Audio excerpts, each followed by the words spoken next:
Well, hello there, motherfuckers, and welcome to your SmackDown review. And there was an hour match on this show. There isn't even a lot to talk about because they decided to just completely make this show full of filler and give us a fucking hour-long match.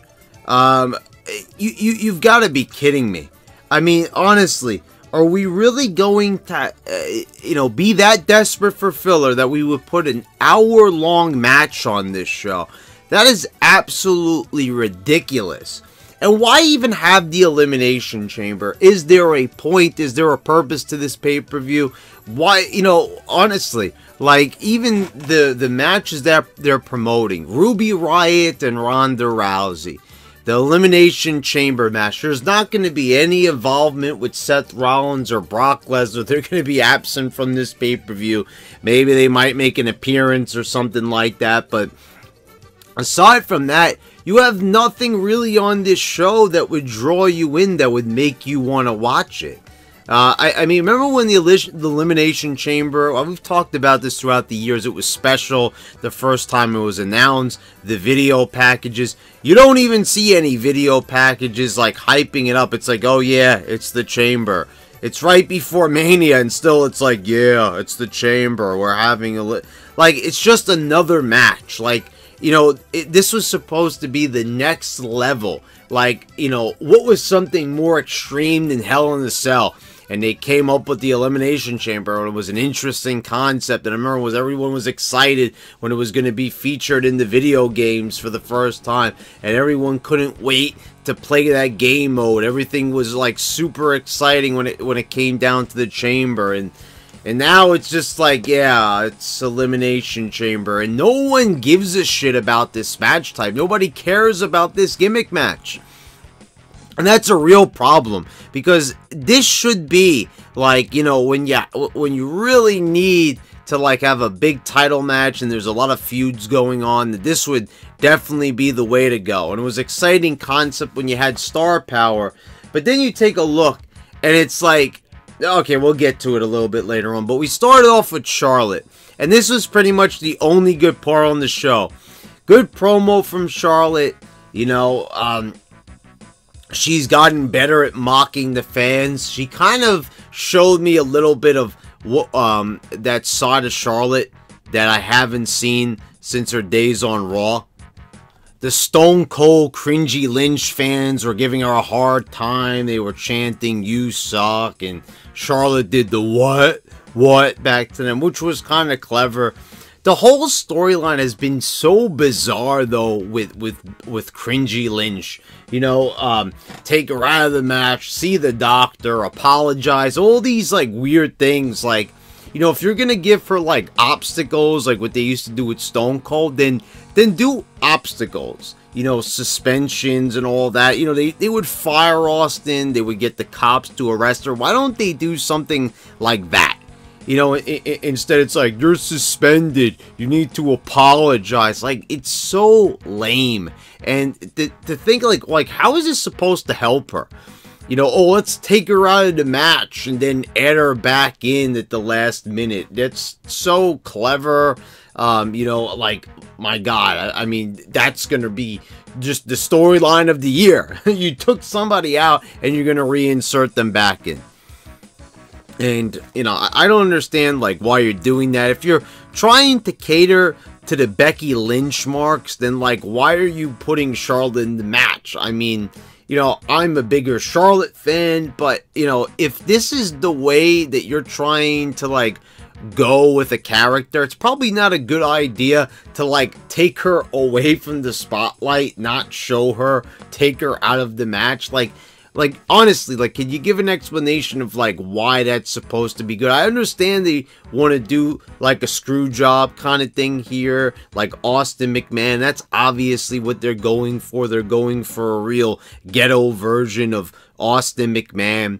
They already tried doing this with Roman Reigns back in 2015, and it failed big time. And so it's working on a much, much lower level than even that, in my opinion. I mean, this is just unbearable to watch at times. So, it was good to see Charlotte do a little promo, work the crowd a little bit, but at the end of the day, I'm left here saying like, what is the point of all this? The storyline, like, it's not fun to watch. You're doing a bastardized version of an old storyline, and I'm all for, you know, if you're gonna copy an old storyline and do it well, by all means, but this is not being done well. And, you know, I'm sorry, but like, I tried to, you know, at first I said, okay, you know, Becky's getting into her character, but this is so forceful every time with the overacting. So, you know, at least with Charlotte in the promo, it's, you know, better. It feels like Charlotte is actually, you know, not having to act so hard. She seems a little bit more natural, but, you know, of course, the cringy Lynch fans will say, oh, no, you know, this is just the company holding her back, and all the excuses will go flying around the room, and, you know, nobody will point the finger at Becky Lynch here, you know, for the overacting, but whatever. This was a decent promo by Charlotte. She announced she's going to be at the pay-per-view. She's going to actually make the title match between Ruby Riott and Ronda Rousey feel less, you know, irrelevant, because she's going to be sitting in the audience. She's going to buy a ticket to the show. Why does she need to buy a ticket? You know, I don't understand this. You know, it would be one thing if it was like a brand exclusive pay-per-view, but like, she's going to be sitting in the audience, like, okay, for a company that she works for, she has to sit in the audience. Okay, it's not making a lot of sense to me here. Now, I understood when they did that with Goldberg and Brock Lesnar leading up to WrestleMania 20, but that was when it was a brand exclusive pay-per-view. This is, you know, they don't do brand exclusive pay-per-view, so why does Charlotte have to buy a ticket to the fucking show? Then you had this was a really weird match, and I didn't even realize that this was the rules on Raw. I kind of wasn't paying attention. But whoever got pinned in a triple threat tag match was going to be the first team to enter into the women's chamber match. So, yeah, I don't know if there was like rules or something, but apparently Bayley and Sasha are going to be the first ones in, along with now Sonya and Mandy Rose, because they got pinned by Naomi and Carmella. The weird thing is, though, so Naomi and Carmella are the winners of this match, but they don't get anything for winning it. The thing that's awarded is to the loser. So I'm like, have they ever done this type of match before? Like, where actually the loser ends up getting, you know, it's one thing if it's a, you know, you're fired match or something like that, or a feast or fired match, or some type of match like that, you know, loser leaves town match, something along those lines, but never like this, like, oh, you qualified for the first spot. So, and it's weird because we've got a main event that's going to determine who's going to go into the chamber last if they win. But here, if you win, you get nothing. The loser gets something. You know, the loser gets punished. It didn't make a lot of sense to me, these rules. But anyway, so the Iconics were in there as well. It was a triple threat. So it's like, why is it even a triple threat match? I don't understand that. So then the other team that doesn't even get pinned, they're just there, you know, for the fun of it, I guess. Then they aired a video, which it was really like weird to me. Yeah, I had Nia Jax, who like, she's talking through the whole thing, blah blah blah, and then you have Tamina, who's trying to like interject. She's trying to say something, but like Nia won't like space, you know, she won't give a space there to have Tamina say something. So I don't know if it was like Tamina was trying to ad-lib and Nia just wasn't having it, or it was just that she wouldn't shut her mouth and let she wouldn't let Tamina talk. And so, you know, it's like Tamina is like EC3, she's a mute, okay, but she's been doing it a lot longer, so they won't let the girl talk. But she started talking, and then Nia just completely like cuts her off. Like, this just seemed horrible to me. And then Sarah Logan and Liv Morgan also talking. I don't think they've ever even cut a promo. That was like the first time I think I ever heard either one of those girls talk. And, you know, okay, Liv Morgan sounds like I thought she'd sound. But Sarah Logan, she just sounded, she don't sound like a Viking. And I have to, like, also, like, laugh about that. So Sarah Logan walks around with the war paint on like she's a Viking. But, like, no part of her character is like a Viking. You know what I mean? She's a little bit too civilized. You know, okay, if you want to make that her character, that she's descended from Vikings, go ahead with it. But, you know, like, could they maybe get into the character a little bit more? Or, you know, make her act a little bit more like a Viking? Instead of just, here's some face paint and, you know, and that's about it. You know, that's all they're going to do to put effort into it. And then you have Mustafa Ali is injured. He has an eye injury. And, you know, I don't know if it was supposed to be that Eric Rowan injured him or something like that, or he injured himself. I'm not really surprised based on all the things that Mustafa Ali does, you know, just haphazardly throwing his body all over the fucking place. And we've talked about that on a number of occasions where the guy just fucking doesn't give a shit, and he, you know, it seems just dangerous to me that he, like, agrees to any type of spot. And I know, like, Jeff Hardy does too, but, you know, to me, like, Jeff Hardy's so much of a safer worker that when he does perform a spot, I know he's going to be okay. So Ali's not in. Does anyone give a shit? I don't think so. You know, so who's his replacement? Kofi Kingston. At the last minute, they pull a replacement out of their asses, and it's Kofi Kingston. You know, which is just like, you know, like anybody else on the show, maybe that they could have picked, but they picked Kofi Kingston of all people. You know, and of course everyone else is unavailable because you got the Miz in this retarded ass tag match. You know, he's involved, so he can't, you know, be bothered to be in that. You know, you've got all these other people involved in tag teams, Sheamus, Cesaro, you know, more like worthy people that could be involved in a match like this. You know, the guy who won last year's Royal Rumble, Nakamura, Rusev, no, none of these people are going to be involved. Maybe you'd like to use Eric Young. You know, can you imagine that, having Eric Young and Daniel Bryan in the ring at the same time at the Chamber? No, we're not going to have that. So somehow Kofi is just shoehorned in there. And it could have been any of them apparently, but they choose Kofi. But we'll get to that in a minute. We'll talk about this McMiz TV. So Shane is palling around with the Miz. And the Usos are in there. And, you know, the Usos were doing a good job on the mic here. But I still have to sit here and say, like, I don't like this team between Shane and the Miz. I don't see a point to it. To me, I see it's like, you know, like with everyone's career in WWE. This is just like stopping the Miz from getting where he needs to be. And that needs to be in a world title picture. Like, why is the Miz, why hasn't he all these years been a heel champion? He should be a heel world champion.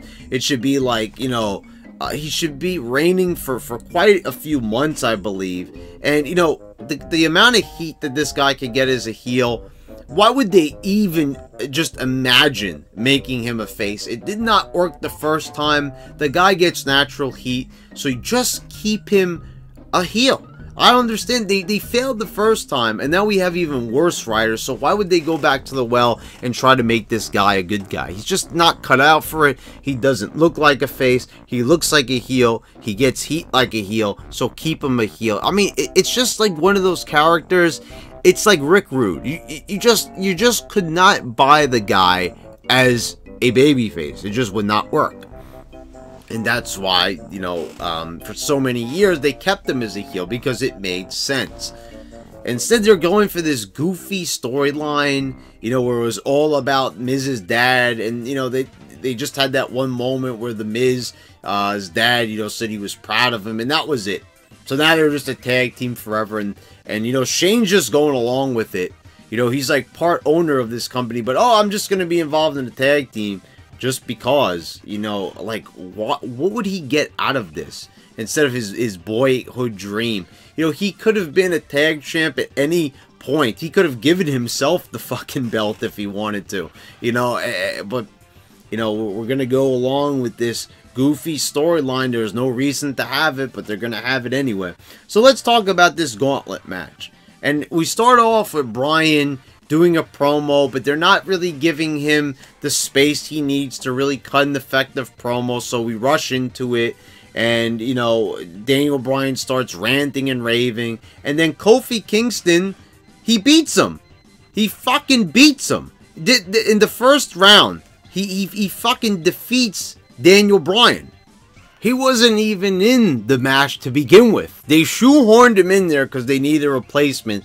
And they put Bryan first. And they have him get beat clean with the finisher. And not only that, but Eric Rowan takes Kofi, throws him into the timekeeper's area, and all of a sudden, Kofi miraculously, out of nowhere, fucking tag team wrestler Kofi Kingston, who's now all of a sudden, you know, just, he's super Kofi. All of a sudden, he's like John Cena here, and he beats Daniel Bryan. So the hottest act, it's like, it's not a coincidence anymore, guys. The hottest acts, they're always gonna get beat. Whether it's Elias, Drew McIntyre, when it all comes down to it, they're going to end up... He's the hardest working person on this roster. Character driven. They turned him around with the new Daniel Bryan character. And what the fuck did they do? They turn around and they beat him by Kofi Kingston. Like, are you kidding me? Like, for what reason? Oh, because they want to make him a viable threat. I understand that. I'm playing devil's advocate here. So, okay, so you want to give him a win, so you give him a win over the champion. And then what you do is you go on, and then you have Kofi then beat Jeff Hardy. Okay, guys, it's you know, that's enough already. You know, he's being another top star. And then he goes and he beats him clean, too. Beats him with the SOS. He beat Bryan with the Trouble in Paradise. And then he goes on and he beats Samoa Joe. He pins 3 people in a row. And then by the time he makes it to AJ Styles, who's next, AJ taps him out. But he's been in the match for a fucking hour. The match had been going on for an hour. Thank God I watched this in fucking clips. I'm supposed to sit there watching an hour-long Kofi Kingston match? Is that what I'm supposed to reduce my life to? Watching Kofi Kingston wrestle for an hour, this, you know, pancake-loving goofball, like, is that really what I'm supposed to do here? Like, honestly, like, who is gonna watch this trash? Honestly, Fox, you need to be watching this. They wasted a whole hour on a fucking match and dedicating it to not a star. Remember you talked about being interested in Ronda Rousey and all that? What they did is they spotlighted Kofi Kingston, a guy that they haven't given a fuck about for a year. They shoved him into a tag team. He's been doing the same shtick for 5 years now, and now all of a sudden, magically, you know, he's like invincible. He's just beating people fucking left and right in this match. And then it all came down to Randy Orton coming out of nowhere, and like here. So he RKO's AJ, and like a goofball, AJ is just like standing there. He sees that Orton's not coming for like a whole minute, and he doesn't turn around. It's like, okay, the RKO out of nowhere gimmick, I understand it can be funny sometimes, but it's overplayed. It's like the only thing that they do with Randy Orton at this point. I mean, like, how many times are you gonna go back to the well on that one? Oh, where is he? Out of nowhere, like, you know, oh god, it's just, it made AJ look so dumb. Duh, well, I wonder where he could be. And then Orton just RKOs him, and that's the end of the show. And, you know, it was so obvious that they were just wasting time on this show, biding their time between, you know, now and Elimination Chamber and Mania. They got nothing. They don't know what to do. They have no idea where they're going to go from here until Mania. It's like they're buying time. They're looking for something. I don't know, like a sign or something. I don't know. I don't know what they're doing, what they're planning. It just seems like they are a company that has completely lost their way. And I'm just here basically saying to myself, like, Fox, what are you doing, guys? You're gonna pay $1 billion for this. This right here is what you're paying. A company that they put an hour-long match on primetime TV, actually expecting that to translate into ratings. Or they just might not give a shit. I don't know what it is, but you know, if Fox expects certain things from them, I am just so confused as to why a major network like them hasn't just given them the boot already. Oh, alright guys, this shit is completely worthless. You guys barely draw the numbers you used to. We don't want this shit anymore. So, you know, there you go, guys. There's your show. Real great, wasn't it? So, you know, guys, if you enjoyed the video, why not subscribe? Click the bell so you get all the notifications when I post all my new videos. Check out some of the other content I have posted here. And thank you for watching, guys. Until next time.